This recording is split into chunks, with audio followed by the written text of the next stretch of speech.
एक परिवार एक रोजगार, क्या मध्य प्रदेश के युवाओं के लिए नए अवसर खुल रहे हैं? क्या सरकार की रोजगार नीति विकास की नई क्रांति लाएगी? मुख्यमंत्री डॉक्टर मोहन यादव एमएसएमई और स्टार्टअप्स को रोजगार का मजबूत आधार बनाना चाहते हैं, लेकिन कांग्रेस महज इसे वादा बता रही है। अब सवाल ये उठ रहा है कि क्या ये मध्य प्रदेश आत्मनिर्भर बनने का सपना है या सिर्फ राजनीतिक दावा? आज इसी विषय पर हम विस्तार से चर्चा करेंगे, लेकिन उसके पहले पेश है इस विषय पर यह स्पेशल रिपोर्ट।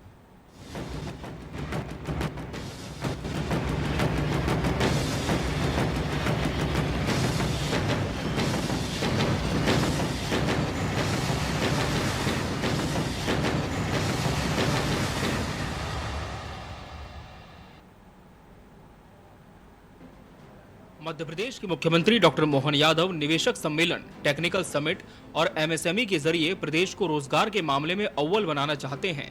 उनका कहना है कि हमारा लक्ष्य हर घर तक रोजगार पहुंचाने का है। एमएसएमई, स्टार्टअप्स, टेक्नोलॉजी, कृषि और ग्रामीण उद्योगों के जरिए हम आत्मनिर्भर मध्य प्रदेश बनाएंगे। मुख्यमंत्री के निर्देश, हर परिवार से एक व्यक्ति को मिले रोजगार। 92 लाख लोगों को एमएसएमई से मिला रोजगार।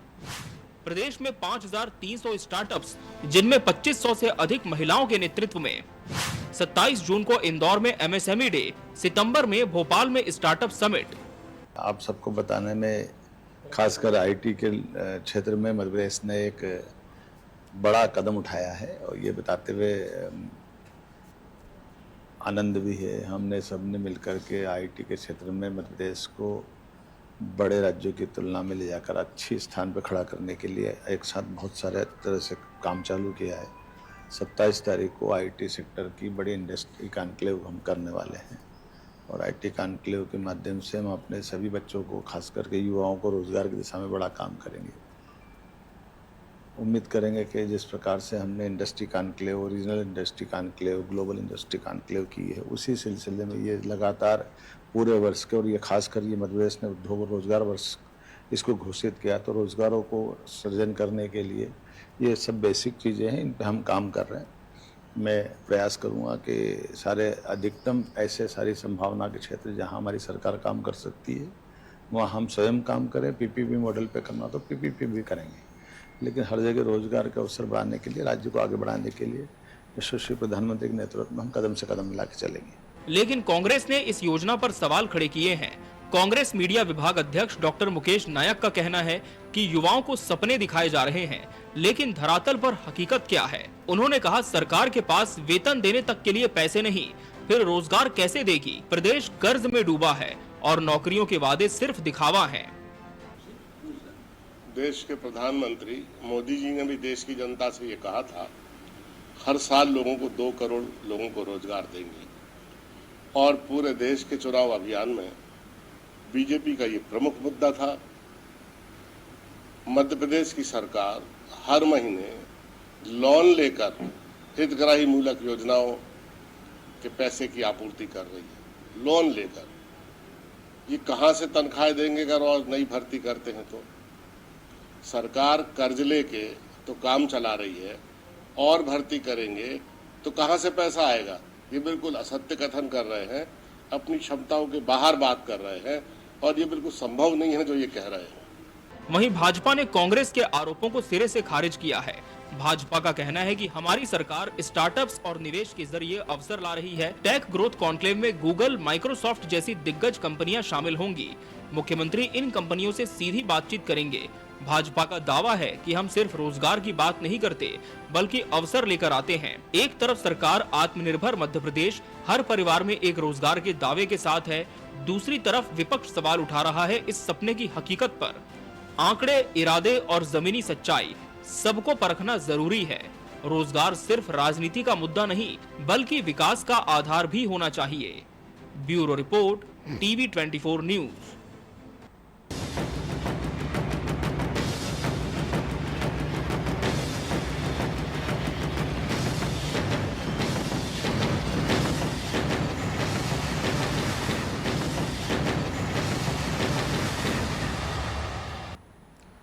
तो हर घर को मिलेगा रोजगार, लेकिन इसका सृजन कैसे होगा, आज इसी विषय पर हमारी चर्चा होगी पूरी डिबेट में। और इसके लिए हमारे साथ खास मेहमानों का पैनल भी जुड़ चुका है। हमारे साथ बीजेपी प्रवक्ता शिवम शुक्ला जी जुड़े हैं। शिवम जी, बहुत स्वागत है आपका इस चर्चा में। कांग्रेस प्रवक्ता हर्ष जैन जी प्रतिपक्ष का पक्ष रखेंगे। हर्ष जी, आपका भी बहुत बहुत स्वागत है। और वरिष्ठ पत्रकार प्रकाश व्यास जी भी चर्चा का अहम हिस्सा है। प्रकाश व्यास जी, आपका भी बहुत बहुत स्वागत है इस चर्चा में। शिवम शुक्ला जी, हर घर को मिलेगा रोजगार, ये सुनने में काफी उम्मीदों से भरा हुआ लगता है, लेकिन आप विस्तार से समझाइए कि इसका रोड मैप क्या होगा, किस तरह से प्रैक्टिकली इसे इंप्लीमेंट करेगी सरकार। जी, मैं हर्ष जैन हूँ, कांग्रेस प्रवक्ता। आपने फोटो उल्टी लगाई हुई, मेरा वीडियो भाजपा प्रवक्ता। बिल्कुल बिल्कुल, मैं एक बार पीसीआर को बोलता हूँ। पीसीआर प्लीज चेक करें, क्योंकि मैं स्टूडियो में मैं इसे करेक्ट नहीं कर सकता। शिवम जी, क्या आपको मेरी आवाज मिल पा रही है? जा रही है। देखिए, सबसे महत्वपूर्ण चीज यह है कि यह जो हर घर में एक रोजगार का विषय है, यह भारतीय जनता पार्टी के इलेक्टोरल जो हमारा चुनाव में मैनिफेस्टो था, संकल्प पत्र था, मोदी जी की गारंटी थी, उसका भी भाग रहा था। तो उस संकल्प को जमीन पर चरितार्थ करने के लिए हमारी डॉक्टर मोहन यादव जी की विजनरी सरकार ने अपनी नीति का प्रदर्शन किया है और हम बहुत तेज गति के साथ इस दिशा में आगे बढ़ेंगे। माननीय मुख्यमंत्री जी का जब से वह प्रदेश की उन्होंने कमान संभाली है, लगातार रोजगार, उद्यम और इस प्रकार के विषयों को लेकर के एक बहुत पॉजिटिव इंटेंट रहा है। उन्होंने हर संभव तरीके से मध्य प्रदेश में उद्यमिता को बढ़ावा देने के दृष्टिकोण के साथ, औद्योगिक विकास को सुनिश्चित करने की दृष्टि के साथ और मध्य प्रदेश में व्यापक स्तर पर राष्ट्रीय और अंतर्राष्ट्रीय फोरमों से निवेश आमंत्रित करने की दिशा में बहुत अमूल कदम उठाए हैं, जो मध्य प्रदेश के विकास को नए सोपान तक ले जाने में सहायक होंगे। तो स्वाभाविक तौर पर उनकी यह जो मनोदशा मनसा है, वह पूरी तरीके से मध्य प्रदेश में इस सपने को साकार करने जा रही है। और भारतीय जनता पार्टी हमेशा से ही अपने संकल्प। लेकिन शिवम जी, साकार होगा कैसे? मैंने कहा ना कि प्रैक्टिकली बताइए कि किस तरह का रोड मैप सरकार के पास है कि हर घर से एक सदस्य को रोजगार मिलेगा। देखिए, लगातार जिस प्रकार से सरकार काम कर रही है, चाहे वह स्किल डेवलपमेंट के माध्यम से युवाओं में एंटरप्रेन्योरशिप की जो एक पूरी भावना है उसको जागृत करना हो, अथवा उनको सस्ते ऋण और सुलभ ऋण उपलब्ध करा करके उनके भीतर उद्यमिता के अवसरों को देना हो, सरकारी क्षेत्र में नौकरी के लिए पर्याप्त मात्रा में वैकेंसीज को सुनिश्चित करना हो और जो लंबित जितने भी रिक्त पदों पर भर्ती है उसका विषय हो। तो सरकार हर क्षेत्र में आने वाले वक्त में रोजगार के अवसर उपलब्ध कराएगी और सुनिश्चित करेगी कि मध्य प्रदेश के युवाओं को एक ऐसा वातावरण मिले, एक ऐसे रोजगार के अवसर मिले जो कहीं न कहीं उनके विकास को, उनके सपनों को बहुत आगे ले जाने में सहायक हो पाए। और कांग्रेस पार्टी का जो विजन है, कांग्रेस पार्टी की जो सोच है, वो पूरी तरीके से युवा विरोधी, और यही कारण है कि मध्य प्रदेश की सरकार के इस प्रकार से जनहितैषी और विशेष तौर पर युवा वर्ग के कल्याण करने वाले कदम का भी कांग्रेस पार्टी इतना मुखर होकर के आलोचना कर रही है। हर्ष जैन जी, कांग्रेस पार्टी क्या केवल इसीलिए आलोचना कर रही है कि सरकार की इस योजना पर कांग्रेस को भरोसा नहीं? क्योंकि जैसे शिवम जी कह रहे हैं, सुनने में बहुत अच्छा लग रहा है, बहुत उत्साहित भी इससे युवा हमारे हो रहे हैं कि स्किल डेवलपमेंट पर फोकस होगा, ऋण उपलब्ध कराया जाएगा ताकि एंटरप्रेन्योरशिप के लिए उन्हें अगर किसी तरह का स्टार्टअप करना हो तो आसानी हो। इसके अलावा सरकारी नौकरियों में भर्ती होगी, रिक्त पद भरे जाएंगे। इतना अच्छा विजन तो सरकार का है, तो कांग्रेस की आपत्ति किस बात को लेकर है? देखिए अमित जी, भारतीय जनता पार्टी के वादे इतने सुहावने होते हैं कि एकदम ऐसी गिफ्ट दी जाती है जिसकी पैकिंग बड़ी सुंदर होती है, लेकिन जब उसको खोलते हैं तो पता चलता है अंदर से ये खोखला है, अंदर से कुछ मिला ही नहीं। तो ये सिर्फ मार्केटिंग करते हैं। इनके प्रधानमंत्री ने 2 करोड़ रोजगार का वादा करा था, वो तो आज तक पूरा नहीं करा। आज मध्य प्रदेश में 4 लाख करोड़ से ऊपर का कर्ज है। ये जो मूलभूत स्कीमें हैं उसको पूरा करने के लिए ये बार बार लोन ले रहे हैं। इनके पास सरकार में कोई योजना नहीं है कि किस तरीके से हम आगे प्रदेश को कर्ज मुक्त करें, कैसे हम रोजगार दें, कैसे हम स्किल डेवलप करें। थोड़े दिन पहले भी ये मुद्दा उठा था। आज मध्य प्रदेश में लगभग 27 लाख बेरोजगार हैं। तो पहले आप खुद ही सरकारी पदों पर भर्तियां नहीं कर रहे हैं, उनको रोजगार नहीं दे रहे हैं, और फिर ये नया एक मार्केटिंग एंगल ले आए कि स्मॉल एंड मीडियम एंटरप्राइजेस को फायदा होगा। भैया, फायदा जब होगा जब ईज ऑफ डूइंग बिजनेस होगा। आज एक छोटा सा अगर मेरे को दुकान सेटअप करना है और मेरे को गुमास्ता लाइसेंस ही लेना है, तो आप जानते हैं नगर निगम में जाके कैसा भ्रष्टाचार हो रहा है। अगर मेरे को एक रेस्टोरेंट खोलना है, मेरे को फूड लाइसेंस लेना है, तो वो भी बिना पैसे दिए मिलता नहीं है। तो जब छोटे रोजगार को ये प्रोत्साहन नहीं दे पा रहे हैं, तो कहां से ये बड़े इंडस्ट्रीज आएंगी या फैक्ट्रीज लगेंगी मध्य प्रदेश में? बिल्कुल खोखला वादा है, जैसे कि इनके सारे वादे रहे। प्रकाश व्यास जी, क्या वाकई एमएसएमईज के जरिए हम प्रैक्टिकली देखें तो इतने बड़े स्केल पर एम्प्लॉयमेंट हम स्टैब्लिश कर सकते हैं कि हर घर के एक सदस्य को रोजगार सरकार दे पाए? जी, तो आवाज बहुत कम आ रही, साउंड जी प्रकाश जी, अब आप सुन पा रहे हैं मुझे? समझ नहीं आया। जी जी प्रकाश जी, आपको मेरी आवाज मिल पा रही है? प्रकाश जी, क्या आपको मेरी आवाज अब स्पष्ट मिल पा रही है? आवाज नहीं आ रही। जी प्रकाश जी, अब आप मुझे सुन पा रहे हैं? सर, आपको क्या मेरी आवाज मिल पा रही है स्टूडियो से?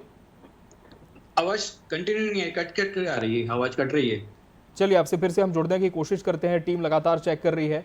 शिवम शुक्ला जी का मैं रुख करूंगा। शिवम जी, अब आईटी कॉन्क्लेव भी होने जा रहा है, क्योंकि हमने पहले भी काफी कॉन्क्लेव्स देखी हैं और सरकार का दावा है कि बड़ी संख्या में इसमें रोजगार भी सृजन हुआ, लेकिन आईटी कॉन्क्लेव्स को लेकर सरकार की क्या तैयारी है और क्या आईटी के क्षेत्र में जो बड़े राज्य हैं उनकी तुलना में मध्य प्रदेश को आप देखते हैं कि स्टैब्लिश हो पाया है हमारा राज्य?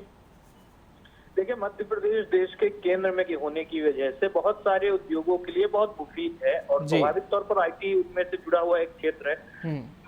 और अभी जो हमारे यहाँ पर ग्लोबल लेवल का इन्वेस्टर समिट किया गया था, उसमें हमने देखा था कि सेक्टर स्पेसिफिक और रीजन स्पेसिफिक इस प्रकार से विकास के प्रारूपों पर चर्चा की गई थी। तो उसी के तारतम्य में आईटी की संभावनाएं हैं, तो उसी दृष्टि के साथ, उसी दूरदर्शिता के साथ मुख्यमंत्री जी के नेतृत्व में आईटी के क्षेत्र में हमारी सरकार इस प्रकार से कॉन्क्लेव के माध्यम से व्यापक निवेश को आमंत्रित करने के लिए प्रयास कर रही है और देखेंगे कि इसके बहुत सार्थक परिणाम जमीन पर देखने को मिलेंगे। हर्ष जी, क्या उम्मीद है कि वाकई सार्थक परिणाम इस आईटी कॉन्क्लेव के मध्य प्रदेश के लिए देखने को मिल सकते हैं? देखिए, जैसे इनने जीआईएस का नाम लिया, ग्लोबल इन्वेस्टर समिट, एक वायरल वीडियो आया था जहां पे इन्वेस्टर्स तो नहीं थे। मध्य प्रदेश में ऐसे हाल है कि लोगों को खाना भी नहीं मिल रहा है, वो खाने पे टूट पड़े। ये वीडियो बहुत वायरल हुआ था मध्य प्रदेश में। तो आप समझे ये सब खोखले वादे हैं। इतने 15 साल से इन्वेस्टर सबमिट करा रहे हैं। आप मेरे को धरातल पे बता दीजिए, अगर 5% से ज्यादा का इम्प्लीमेंटेशन हुआ है। एमओयूज ही साइन कर लेते हैं लेकिन कोई भी इम्प्लीमेंट नहीं करता। बाबा रामदेव को इस बार ग्लोबल इन्वेस्टर समिट में 500 एकड़ नई जमीन दी गई, जबकि 2015 के इन्वेस्टर समिट में उनको 40 एकड़ एक जमीन अलॉट करी गई थी पीतमपुर में, जिसमें उन्होंने कहा था कि बहुत बड़ा फूड प्रोसेसिंग प्लांट लगाएंगे, रोजगार देंगे मध्य प्रदेश में। आज स्थिति ये है, शिवम जी आप जाके चेक कर सकते हैं कि वो पीतमपुर वाली लैंड बाबा रामदेव ने से बाउंड्री वॉल करा के रखी है, उस पर कब्जा करके रखा है। सरकार और जनता का धन का दुरुपयोग हो रहा है। बाबा रामदेव और आपके जैसे लोग मध्य प्रदेश की जनता को लूट रहे हैं। ये बहुत गलत है और धरातल पे कुछ भी इम्प्लीमेंटेशन नहीं है। लेकिन हर जी, आईटी कॉन्क्लेव को लेकर क्या देखती है विपक्ष? क्या वाकई 27 तारीख को एक बड़ा आयोजन जो हो रहा है उससे रोजगार सृजन हो सकता है? कोई नए अवसर मध्य प्रदेश के युवाओं के लिए मिल सकते हैं यहाँ पर? हर्ष जी, आप ही से सवाल है। देखिए, आईटी, अमित जी जब तक आईटी में ईज ऑफ डूइंग बिजनेस नहीं रहेगा, जब तक आईटी कंपनीज यहाँ पे एस्टेब्लिश नहीं होंगी। इंदौर में आईटी हब बनाने का 2010 में प्रपोजल आया था। आज आप देखें कितनी बड़ी कंपनीज आई हैं इंदौर में। आज 15 साल बाद गिनी चुनी 2-3 कंपनीज हैं, उसमें भी बहुत कम एम्प्लॉयमेंट है। बाकी जो मेजर कंपनीज है वो आज भी बैंगलोर या पुणे से ही रन हो रही है। तो मध्य प्रदेश में जब मूलभूत सुविधाएं नहीं होंगी, आप सेफ्टी सिक्योरिटी नहीं दे पाएंगे। वहां पे जहाँ पे आईटी हब बना रहे हैं, वहां पे एक बिजनेस करने का खुली छूट, लाइजनिंग वर्ड खत्म नहीं होगा मध्य प्रदेश में जब तक बिजनेस करने के लिए आसानी नहीं होगी और कंपनीज नहीं होंगी। जी प्रकाश व्यास जी, क्या अब आप मुझे सुन पा रहे हैं स्पष्ट? आवाज आ रही है जी आपकी? जी प्रकाश जी, आपसे सवाल ये था कि एमएसएमईज के जरिए सरकार का ये दावा है कि हम बड़े पैमाने पर रोजगार युवाओं को उपलब्ध कराएंगे, लेकिन धरातल पर यदि हम देखें तो आज जो ये उद्योग है इनकी स्थिति आप क्या देखते हैं और क्या प्रैक्टिकली ये पॉसिबल है इतने बड़े पैमाने पर एमएसएमईज के जरिए मध्य प्रदेश में बेरोजगारी दूर करना, हर घर को रोजगार देना? जी अमित जी, सरकार की जो नीति है और जो नीयत है वो तो साफ दिख रही है। सरकार रोजगार को लेकर अवसर पैदा करने के लिए जो भी प्रयास कर रही है, पिछले 2 साल से हम देखें मोहन यादव सरकार ने काफी प्रयास किए, लेकिन जैसा कांग्रेस के हमारे साथी जैन साहब बोल रहे हैं कि धरातल पे वो चीज देखने को नहीं मिल रही है। जैसे उन्होंने एग्जाम्पल दिया कि पीतरपुर में जो जमीन अलॉट की थी बाबा रामदेव जी की, वो हकीकत है। ऐसे कई एमएसएमई आई है और ऐसे कई बड़े संस्थान आए हैं जिन्होंने जो सरकार से जमीनें ले ली है, लेकिन आज 5 साल 10 साल गुजरने के बाद भी वहाँ पे रोजगार का अवसर आरंभ नहीं हुए। तो ये धरातल पे हम देखें तो ये चीजें बड़ी असंभव सी लगती है और लोगों के लिए, लोक लुभावन के लिए बहुत अच्छी बात है कि लोगों को लगा कि हर घर से एक बच्चे को रोजगार मिलेगा और बच्चा बड़ा परिवार प्रसन्न हो जाएगा। लेकिन ये धरातल पे आने के बाद कितना समय लगेगा इसके बारे में बीजेपी को और मोहन यादव सरकार को तय करना पड़ेगा। एक टाइम लिमिट रखना पड़ेगी कि हमको आने वाले साल में, 2 साल में, 3 साल में हर घर से एक बच्चे को रोजगार देने के अवसर वाकई में पैदा करना पड़ेंगे। जी अमित जी। बिल्कुल प्रकाश जी, वही जो आईटी कॉन्क्लेव मध्य प्रदेश में होने वाली है, क्या आप मानते हैं कि वाकई आज इस कॉन्क्लेव की आवश्यकता बहुत है मध्य प्रदेश में? और वर्तमान में आईटी की स्थिति मध्य प्रदेश में आप क्या देखते हैं? क्या अन्य राज्यों की तुलना में हम कुछ बेहतर कर पा रहे हैं इस दिशा में? बिल्कुल, मैं देखता हूं कि आईटी आने वाला समय आईटी का है, चल रहा है जो समय आईटी का है। और हम बाकी और देश इस तरह बात करें, हम बहुत से प्रदेशों से, बहुत से शहरों से बहुत पिछड़े हुए हैं। जी, बात कर लें बेंगलोर की, बॉम्बे की, दिल्ली की, पूना की, हैदराबाद की, हम कहीं भी उनके आसपास भी नहीं है, हम 10% भी नहीं है। लेकिन सरकार इस ओर गंभीरता से विचार करती है, उसके लिए बाकायदा योजना लेके आती है और इस तरह के आईटी के जो कॉन्क्लेव होंगे उसमें नए नए अवसर मिलेंगे, लोगों से जुड़ने का मौका मिलेगा। हमारे यहाँ उच्च शिक्षा में आईटी काफी बच्चे हैं, स्टूडेंट्स हैं जो बाहर चले जाते हैं रोजगार के लिए, उनको यहाँ स्थानीय स्तर पर, प्रदेश स्तर पर रोजगार मिलेगा। तो डेफिनेटली आईटी में अपार संभावना जो दिख रही है मध्य प्रदेश के लिए खुशहाली लेके आए। जी अमित जी। बिल्कुल। शिवम शुक्ला जी, जैसे कि कांग्रेस कह रही है कि हमें तो वादों पर एतबार नहीं है, लेकिन दूसरी तरफ जैसे कि वरिष्ठ पत्रकार प्रकाश व्यास जी ने भी एक बहुत बड़ी बात कही कि हमने हर घर से एक व्यक्ति को रोजगार देने का दावा और वादा तो किया है, लेकिन क्या शिवम जी सरकार इसमें कोई डेडलाइन भी तय कर पाई है कि कब तक ये मुमकिन हो पाएगा? देखिए, पुरजोर तरीके से प्रयास रहेगा कि 5 वर्षों का जो हमें जनमत मिला है, तो 2028 के चुनाव में जब हम उतरे तो अपने इस संकल्प को पूर्ण करते हुए हम चुनाव में उतरे और जनता के सामने अपना रिपोर्ट कार्ड प्रस्तुत करें। भारतीय जनता पार्टी की सरकार जब भी इस प्रकार से हमें जनमत मिला है, हमने हमेशा ही अपने जनता के समक्ष रखे गए विषयों और बिंदुओं को बहुत गंभीरता पूर्वक रखने का काम किया है। तो इस दिशा में भी सरकार बहुत गंभीरता से आगे बढ़ेगी और सुनिश्चित करेगी कि इस संकल्प को सिद्ध किया जाए। और दूसरी बात, एतबार का जहां तक विषय है, देखिए भारतीय जनता पार्टी की सरकार का बहुत मजबूती और स्पष्टता के साथ मानना है कि हमें जनता का विश्वास अर्जित करना है। कांग्रेस पार्टी का विश्वास तो न जनता के साथ है, न हमें उसकी आवश्यकता है। कांग्रेस पार्टी को एतबार अपने नेतृत्व, अपने कार्यकर्ताओं के ऊपर नहीं है, तो उस स्थिति में कांग्रेस के एतबार का तो प्रश्न ही नहीं उठता। भारतीय जनता पार्टी की सरकार अपने तरीके से लगातार बहुत मजबूती के साथ काम कर रही है और जो जन आकांक्षा है उसके अनुरूप निर्णय लेते हुए इस दिशा में हम तेजी के साथ आगे बढ़ रहे हैं। आईटी कॉन्क्लेव को लेकर क्या शिवम जी, क्योंकि जैसा कि वरिष्ठ पत्रकार प्रकाश व्यास जी ने भी कहा कि अभी हम 10% भी नहीं है, बेंगलोर, हैदराबाद जैसी बड़ी सिटी से कंपैरिजन करें, तो क्या सरकार इस विजन के साथ चल रही है कि आने वाला जो कुछ साल का समय होगा इस कॉन्क्लेव के बाद मध्य प्रदेश में वो बदल जाएगा? तब्दीली कैसे लाएंगे इसमें? देखिए, बहुत स्पष्ट है कि इस दिशा में सरकार काम करेगी और हमारे सामने एक चुनौती है और एक उन शहरों के जो अनुभव है उनसे भी साझा किया जाएगा, उनके भी अनुभवों को कंसिडरेशन में सरकार लेगी, किस प्रकार से उन शहरों ने सफलता की एक नई भारत को गढ़ने का काम किया और सरकार की उसी मंशा, उसी सोच के साथ आगे बढ़ेगी और इस दिशा में तेज गति के साथ काम करेगी और मध्य प्रदेश में एक ऐसा वातावरण निर्मित किया जाएगा जिसके माध्यम से मध्य प्रदेश में जो एक आवश्यकता है आईटी हब रूप में डेवलप करने की, उसमें सफलता को हासिल किया जा सके। हरजैन जी, वातावरण डेवलप किया जाएगा ये सरकार का दावा है, लेकिन वातावरण डेवलप कैसे होगा? क्या बतौर विपक्ष आपके पास भी कोई सुझाव है कि मध्य प्रदेश में किस तरह से इस वातावरण को डेवलप किया जाए ताकि कॉन्क्लेव्स तो होती है लेकिन कोई बेहतर आउटपुट भी इसका मिल पाए? देखिए अमित जी, सबसे पहले कोई भी व्यापारी सबसे पहले अपने पैसे की सुरक्षा चाहता है। जी, जब भी कोई आदमी यहाँ पे निवेश करता है, जब उसको महसूस होता है कि एक बिजनेस होता है, बिजनेस ट्रस्ट से चलता है, जब उसको ट्रस्ट होता है गवर्नमेंट के ऊपर, उसकी सुविधाओं के ऊपर, जब तक आप इसको ईज नहीं देंगे व्यापारी को, उसको लगेगा कि यहाँ पे अधिकारियों के चंगुल में वो नहीं फंसेगा, उसको परमिशन इजीली आ जाएंगी, डिजिटलाइज हो जाएंगी, तब जाके व्यापारी का ट्रस्ट बनता है और वो जाके आता है। आज अगर मैं व्यापार बेंगलोर में करता हूँ, बेंगलोर में एक कंपनी एस्टेब्लिश करने में जो मेरे को खर्चा आता है जी, कंपेयर्ड टू अगर इंदौर, जमीन आसमान का फर्क है। इंदौर में आज आप एक परमिशन लेने जाए, आईटी हब इतने बना तो दिया, लेकिन कितने आईटी हब खाली पड़े हुए हैं ये शिवम शुक्ला जी नहीं बताएंगे। तो जब तक आप व्यापारी को या स्मॉल एंड मीडियम एंटरप्राइज को विश्वास उनका नहीं जीतेंगे, जब तक कुछ भी नहीं। जी बिल्कुल, प्रकाश व्यास जी, विश्वास क्या वाकई हमें जीतने की आवश्यकता है। वर्तमान में किस तरह की चुनौतियां आप प्रदेश के सामने मानते हैं? देखो, सरकार मोनीराव सरकार वातावरण बनाने में, यानी कि बीजेपी की सरकार की बात करें, वातावरण बनाने में सफल होते हैं जी। बड़े बड़े प्रोग्राम, बड़े बड़े इवेंट होते हैं और लोगों उसके प्रति आकर्षित भी होते हैं। खासकर जब हम बात करते हैं आर्थिक रूप से, जब विकास की बात होती है तो हमने बड़े बड़े कॉन्क्लेव देखे हैं और कॉन्क्लेव होते रहे हैं जी। लेकिन केवल वातावरण बन के रह जाता है। वातावरण का जो आउटकम है वो नाम मात्र का होता है। इसलिए मैंने पहले भी कहा था कि एक डेडलाइन तैयार होना चाहिए कि यदि आज हम एक इवेंट कर रहे हैं या कोई कॉन्क्लेव कर रहे हैं तो आने वाले 6 महीने में, आने वाले साल भर, 2 साल में उसके रिजल्ट्स, उसके आउटकम कितने % में बीजेपी लोगों तक पहुंचा है, लोगों को लगे कि जो चीजें की गई है वो वाकई में धरातल के स्तर पर लोगों तक पहुंची है जी। वहां कहीं ना कहीं विश्वास खो देगा है आम आदमी कि बीजेपी में काम तो बड़े अच्छे हो रहे हैं लेकिन जब रिजल्ट की बात आती है तो काम दिखते नहीं है ग्राउंड लेवल पे।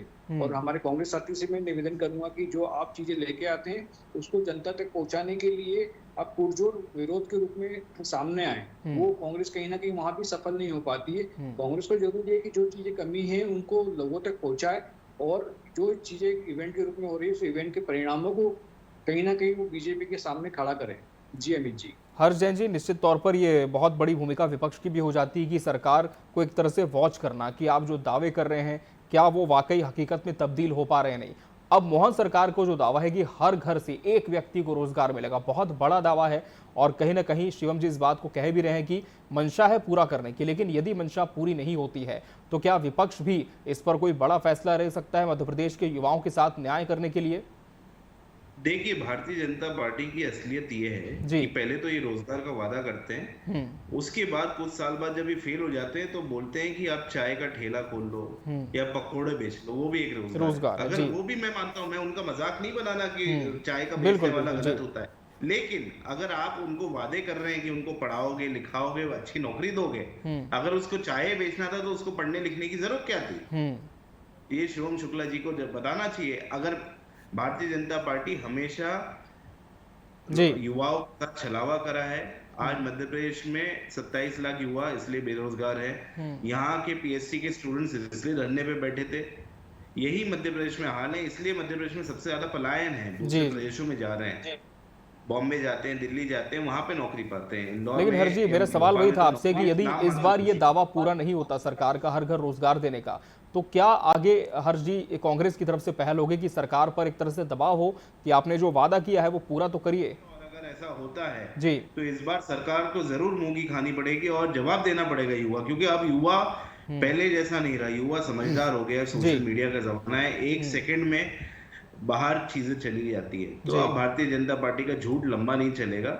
जब इनका अगर वादा पूरा होता है, मैं चाहता हूं पूरा हो, मध्य प्रदेश के युवाओं का बेटरमेंट हो, अगर नहीं होता तो हम निश्चित ही इसका विरोध करेंगे। शिवम शुक्ला जी, क्या विरोध के लिए सरकार तैयार है या फिर सरकार ये मानकर चल रही है कि विरोध जैसी कोई नौबत ही नहीं आने दी जाएगी? देखिए, कांग्रेस पार्टी ने सत्ता पक्ष में रहने के दौरान अपने कर्तव्यों का निर्वहन कर पाती है, नहीं रहने के दौरान कांग्रेस का प्रदर्शन जो जनता का जनमत है उसका आप फिर 20 साल पुरानी बातों में चले जाते हैं शिवम जी, मैं आपको 15 साल की गिना देता हूं। सहयोग के भय के साथ भारतीय जनता पार्टी करती है। भारतीय जनता पार्टी जन आकांक्षाओं पर जब आपके जवाब नहीं होते तो आप 20 साल पुराने रोने रोते हैं। करने के लिए लगातार प्रयासरत रहती है और उस सोच के साथ, उसी भावना के साथ हमारी सरकार लगातार आगे बढ़ेगी और मध्य प्रदेश को तेज गति के साथ आगे ले जाएंगे। और स्वाभाविक तौर पर मध्य प्रदेश के विकास को गति देने में युवाओं की भूमिका बहुत महत्वपूर्ण होने जा रही है। तो उनके साथ किस प्रकार से न्याय सुनिश्चित किया जाए, यह करने का काम सरकार हमारी करने जा रही है। प्रकाश व्यास जी, जिस तरह से सरकारी नौकरियों की बात करें, कॉन्क्लेव्स की बात करें, सरकार हमेशा पॉजिटिव जवाब इस पर देती है, हमेशा उनके प्रवक्ता भी यही कहते हैं कि हमेशा इसका नतीजा आया है, चाहे हम रीजनल कॉन्क्लेव्स की बात करें, ग्लोबल कॉन्क्लेव्स की बात करें। लेकिन सच्चाई आप बतौर पत्रकार क्या देखते हैं? क्या आपका विश्लेषण कहता है? क्या वाकई हम मध्य प्रदेश में जब इतने बड़े आयोजन करते हैं बड़े पैमाने पर, जिसमें लाखों करोड़ रुपए खर्च होते हैं राजकीय कोष से, तो क्या उसका नतीजा जितना पॉजिटिव होना चाहिए वो धरातल पर अभी तक दिख पाया है?